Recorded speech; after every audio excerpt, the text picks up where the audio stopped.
Cranford. By Elizabeth Gaskell. Chapter 6. Poor Peter. Poor Peter's career lay before him rather pleasantly mapped out by kind friends, but bonus Bernardus non videt omnia, in this map too. He was to win honours at the Shrewsbury School, and carry them thick to Cambridge, and after that, a living awaited him, the gift of his godfather, Sir Peter Arley. Poor Peter. His lot in life was very different to what his friends had hoped and planned. Miss Matty told me all about it, and I think it was a relief when she had done so. He was the darling of his mother, who seemed to dote on all her children, though she was, perhaps, a little afraid of Deborah's superior acquirements. Deborah was the favourite of her father, and when Peter disappointed him, she became his pride. The sole honour Peter brought away from Shrewsbury was the reputation of being the best good fellow that ever was, and of being the captain of the school in the art of practical joking. His father was disappointed, but set about remedying the matter in a manly way. He could not afford to send Peter to read with any tutor, but he could read with him himself, and Miss Matty told me much of the awful preparations in the way of dictionaries and lexicons that were made in her father's study the morning Peter began. "My poor mother," said she. "I remember how she used to stand in the hall, just near enough the study door, to catch the tone of my father's voice. I could tell in a moment if all was going right, by her face. And it did go right for a long time." "What went wrong at last?" said I. "That tiresome Latin, I dare say." "No. It was not the Latin. Peter was in high favour with my father, for he worked up well for him. But he seemed to think that the Cranford people might be joked about, and made fun of, and they did not like it. Nobody does. He was always hoaxing them. Hoaxing is not a pretty word, my dear, and I hope you won't tell your father I used it, for I should not like him to think that I was not choice in my language, after living with such a woman as Deborah. And be sure you never use it yourself. I don't know how it slipped out of my mouth, except it was that I was thinking of poor Peter, and it was always his expression. But he was a very gentlemanly boy in many things. He was like dear Captain Brown in always being ready to help any old person or a child. Still, he did like joking and making fun, and he seemed to think the old ladies in Cranford would believe anything. There were many old ladies living here then. We are principally ladies now, I know, but we are not so old as the ladies used to be when I was a girl. I could laugh to think of some of Peter's jokes. No, my dear, I won't tell you of them, because they might not shock you as they ought to do, and they were very shocking. He even took in my father once, by dressing himself up as a lady that was passing through the town and wished to see the rector of Cranford, who had published that admirable assize sermon. Peter said he was awfully frightened himself when he saw how my father took it all in, and even offered to copy out all his Napoleon Bonaparte sermons for her, him, I mean, no, her, for Peter was a lady then. He told me he was more terrified than he ever was before, all the time my father was speaking. He did not think my father would have believed him, and yet if he had not, it would have been a sad thing for Peter. As it was, he was none so glad of it, for my father kept him hard at work copying out all those 12 Bonaparte sermons for the lady. That was for Peter himself, you know. He was the lady. And once, when he wanted to go fishing, Peter said, "Confound the woman," very bad language, my dear, but Peter was not always so guarded as he should have been. My father was so angry with him, it nearly frightened me out of my wits. And yet I could hardly keep from laughing at the little curtsies Peter kept making, quite slyly, whenever my father spoke of the lady's excellent taste and sound discrimination. "Confound the woman, did Miss Jenkins know of these tricks?" said I. "Oh, no. Deborah would have been too much shocked. No, no one knew but me." I wish I had always known of Peter's plans, but sometimes he did not tell me. He used to say the old ladies in the town wanted something to talk about, but I don't think they did. They had the St. James's Chronicle 3 times a week, just as we have now, and we have plenty to say, and I remember the clacking noise there always was when some of the ladies got together. But, probably, schoolboys talk more than ladies. At last there was a terrible, sad thing happened. Miss Matty got up, went to the door, and opened it. No one was there. She rang the bell for Martha, and when Martha came, her mistress told her to go for eggs to a farm, at the other end of the town. "I will lock the door after you, Martha. You are not afraid to go, are you?" "No, ma'am, not at all. Jem Hearn will be only too proud to go with me." Miss Matty drew herself up, and as soon as we were alone, she wished that Martha had more maidenly reserve. "We'll put out the candle, my dear. We can talk just as well by firelight, you know. There." Well, you see, Deborah had gone from home for a fortnight or so. It was a very still, quiet day, I remember, overhead, and the lilacs were all in flower, so I suppose it was spring. My father had gone out to see some sick people in the parish. I recollect seeing him leave the house with his wig and shovel hat and cane. What possessed our poor Peter I don't know. He had the sweetest temper, and yet he always seemed to like to plague Deborah. She never laughed at his jokes, and thought him ungenteel, and not careful enough about improving his mind, and that vexed him. Well, he went to her room, it seems, and dressed himself in her old gown, and shawl, and bonnet, just the things she used to wear in Cranford, and was known by everywhere, and he made the pillow into a little— You are sure you locked the door, my dear, for I should not like anyone to hear— into a little baby, with white long clothes. It was only, as he told me afterwards, to make something to talk about in the town. He never thought of it as affecting Deborah. And he went and walked up and down in the Filbert walk, just half hidden by the rails, and half seen, and he cuddled his pillow, just like a baby, and talked to it all, the nonsense people do. Oh dear.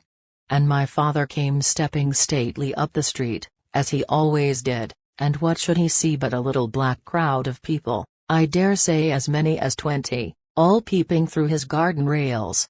So he thought, at first, they were only looking at a new rhododendron that was in full bloom, and that he was very proud of, and he walked slower, that they might have more time to admire.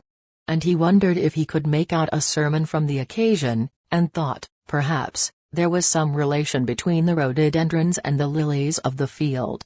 My poor father! When he came nearer, he began to wonder that they did not see him, but their heads were all so close together, peeping and peeping.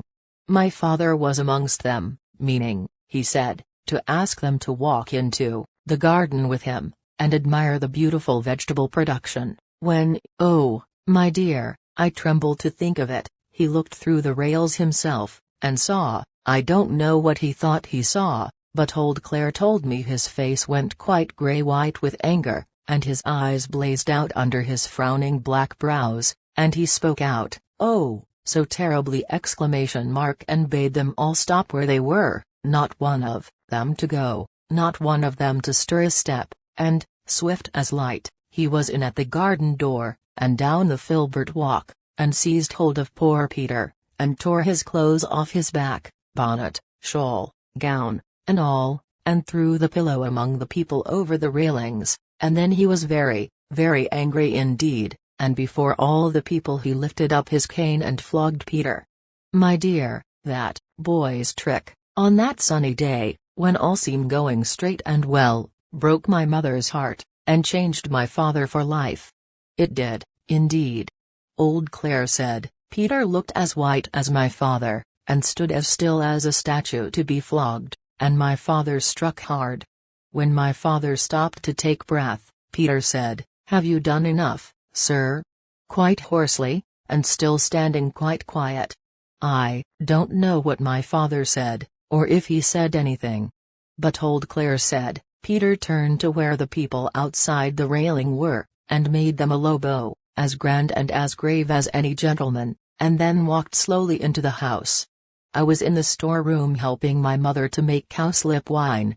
I cannot abide the wine now, nor the scent of the flowers, they turn me sick and faint, as they did that day, when Peter came in, looking as haughty as any man, indeed, looking like a man, not like a boy. "Mother," he said, "I am come to say, God bless you forever." I saw his lips quiver as he spoke, and I think he durst not say anything more loving, for the purpose that was in his heart. She looked at him rather frightened, and wondering, and asked him what was to do. He did not smile or speak, but put his arms round her and kissed her as if he did not know how to leave off, and before she could speak again, he was gone. We talked it over, and could not understand it, and she bade me go and seek my father, and ask what it was all about. I found him walking up and down, looking very highly displeased. "Tell your mother I have flogged Peter, and that he richly deserved it." I durst not ask any more questions. When I told my mother, she sat down, quite faint, for a minute. I remember, a few days after, I saw the poor, withered cowslip flowers thrown out to the leaf heap, to decay and die there. There was no making of cowslip wine that year at the rectory, nor, indeed, ever after. Presently my mother went to my father. I know I thought of Queen Esther and King Ahasuerus, for my mother was very pretty and delicate looking, and my father looked as terrible as King Ahasuerus. Some time after they came out together, and then my mother told me what had happened, and that she was going up to Peter's room at my father's desire, though she was not to tell Peter this, to talk the matter over with him. But no Peter was there. We looked over the house, no Peter was there. Even my father, who had not liked to join in the search at first, helped us before long. The rectory was a very old house, steps up into a room, steps down into a room, all through. At first, my mother went calling low and soft, as if to reassure the poor boy, "Peter. Peter, dear. It's only me," but, by and by, as the servants came back from the errands my father had sent them, in different directions, to find where Peter was, as we found he was not in the garden, nor the hayloft, nor anywhere about, my mother's cry grew louder and wilder, "Peter! Peter, my darling! Where are you?" For then she felt and understood that that long kiss meant some sad kind of goodbye.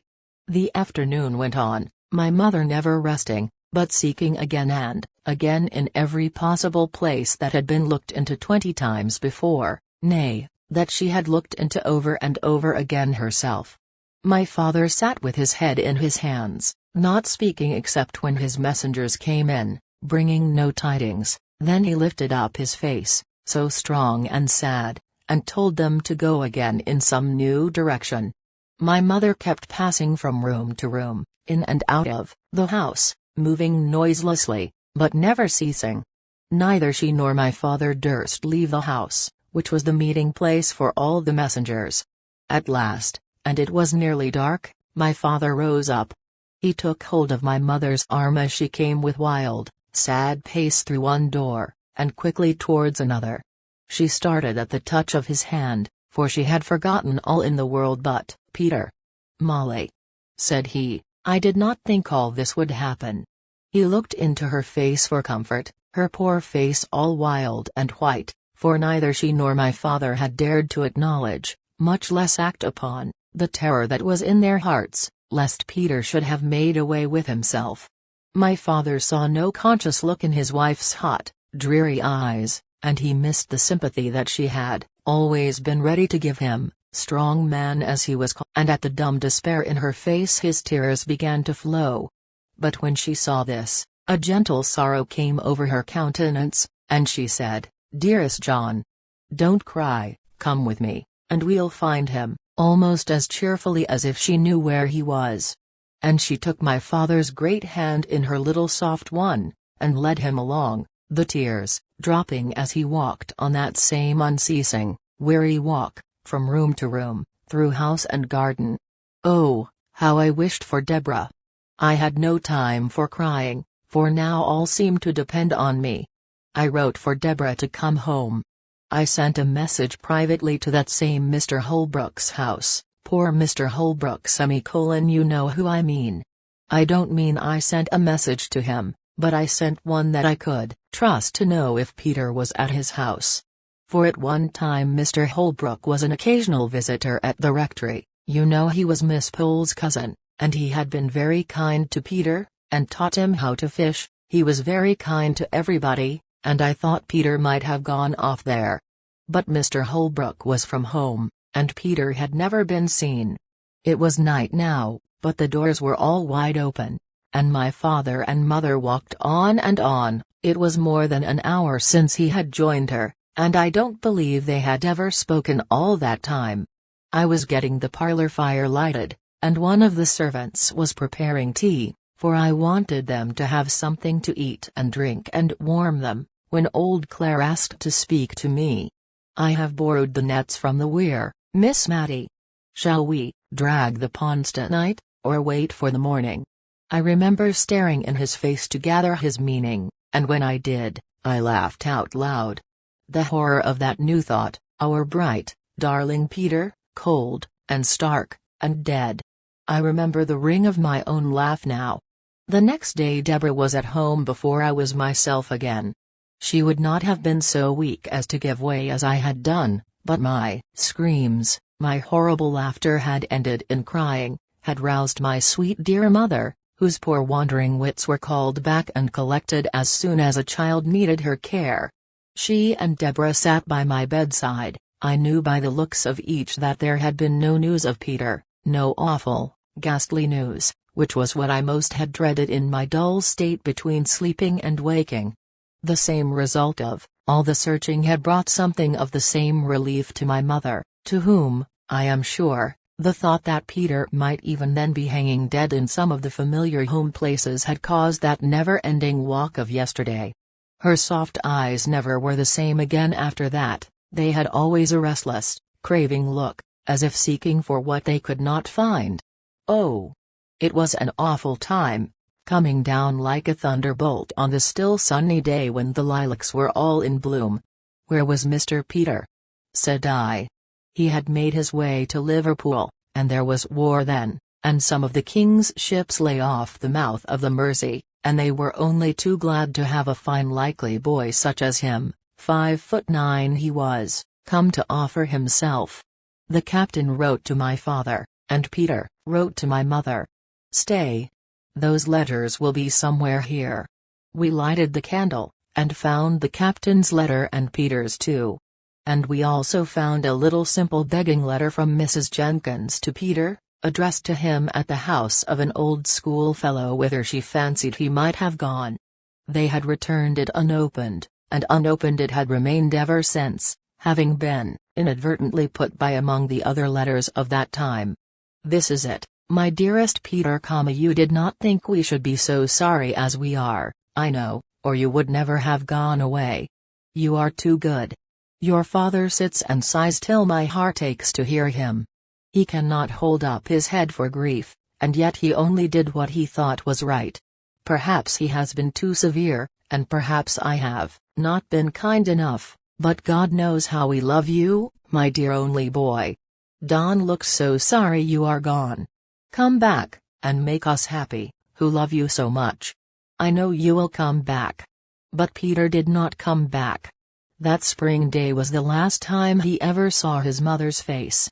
The writer of the letter, the last, the only person who had ever seen what was written in it, was dead long ago, and I, a stranger, not born at the time when this occurrence took place, was the one to open it.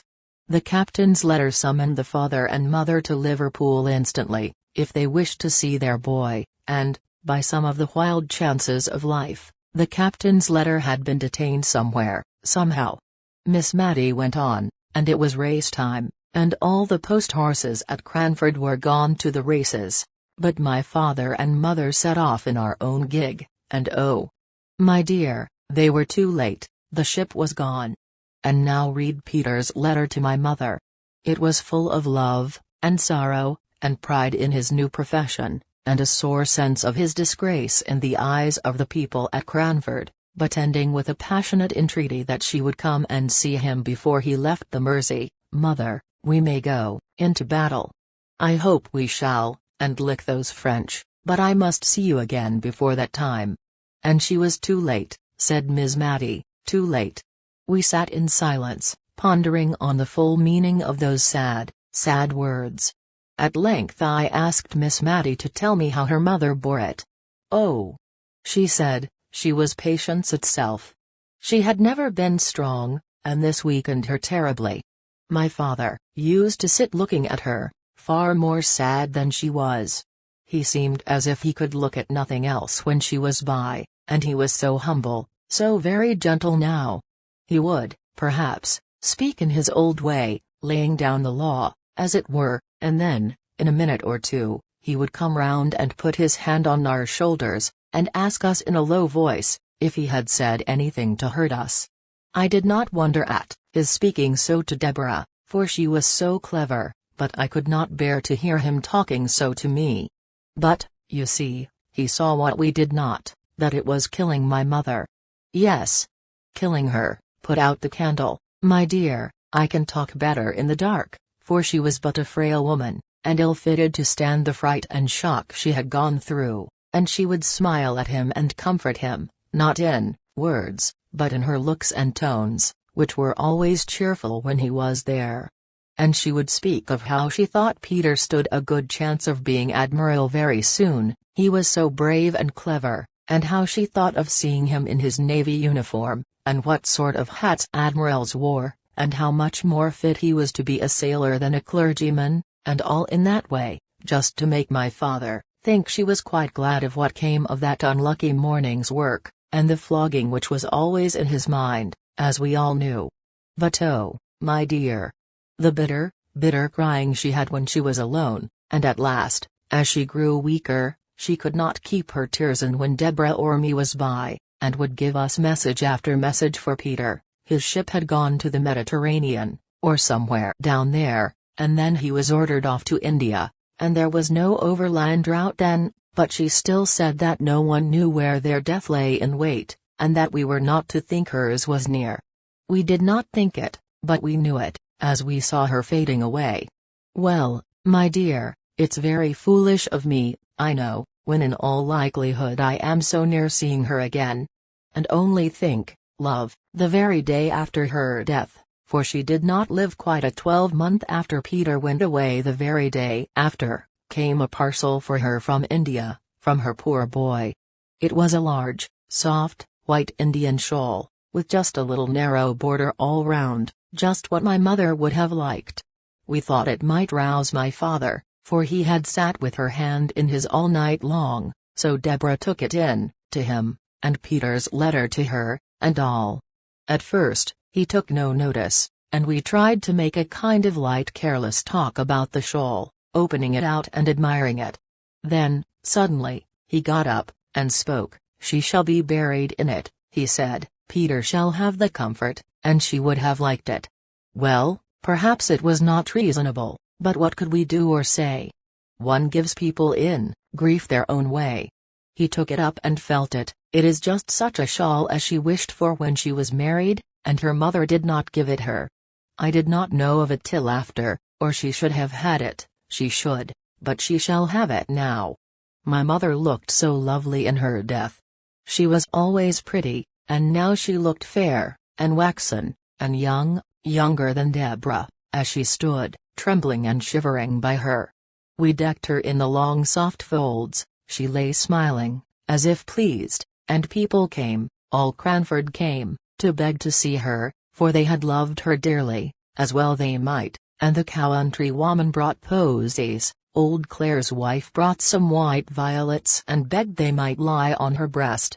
Deborah said to me, the day of my mother's funeral, that if she had 100 offers she never would marry and leave my father.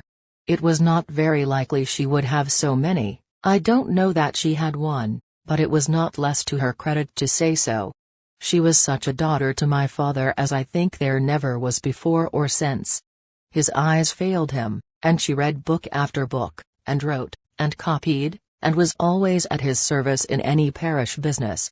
She could do many more things than my poor mother could. She even once wrote a letter to the bishop for my father. But he missed my mother sorely, the whole parish noticed it. Not that he was less active, I think he was more so, and more patient in helping every one. I did all I could to set Deborah at liberty to be with him, for I knew I was good for little, and that my best work in the world was to do odd jobs quietly, and set others at liberty. But my father was a changed man. Did Mr. Peter ever come home? Yes, once. He came home a lieutenant, he did not get to be admiral. And he and my father were such friends. My father took him into every house in the parish, he was so proud of him. He never walked out without Peter's arm to lean upon. Deborah used to smile, I don't think we ever laughed, again after my mother's death, and say she was quite put in a corner. Not but what my father always wanted her when there was letter writing or reading to be done, or anything to be settled. And then? Said I, after a pause. Then Peter went to sea again, and, by and by, my father died, blessing us both, and thanking Deborah for all she had been to him, and, of course, our circumstances were changed, and, instead of living at the rectory, and keeping 3 maids and a man, we had to come to this small house, and be content with a servant of all work, but, as Deborah used to say, we have always lived genteelly, even if circumstances have compelled us to simplicity. Poor Deborah. And Mr. Peter? Asked I. Oh, there was some great war in India, I forget what they call it, and we have never heard of Peter since then. I believe he is dead myself, and it sometimes fidgets me that we have never put on mourning for him. And then again, when I sit by myself, and all the house is still, I think I hear his step coming up the street, and my heart begins to flutter and beat, but the sound always goes past, and Peter never comes. That's Martha back? No. I'll go, my dear, I can always find my way in the dark, you know. And a blow of fresh air at the door will do my head good, and it's rather got a trick of aching.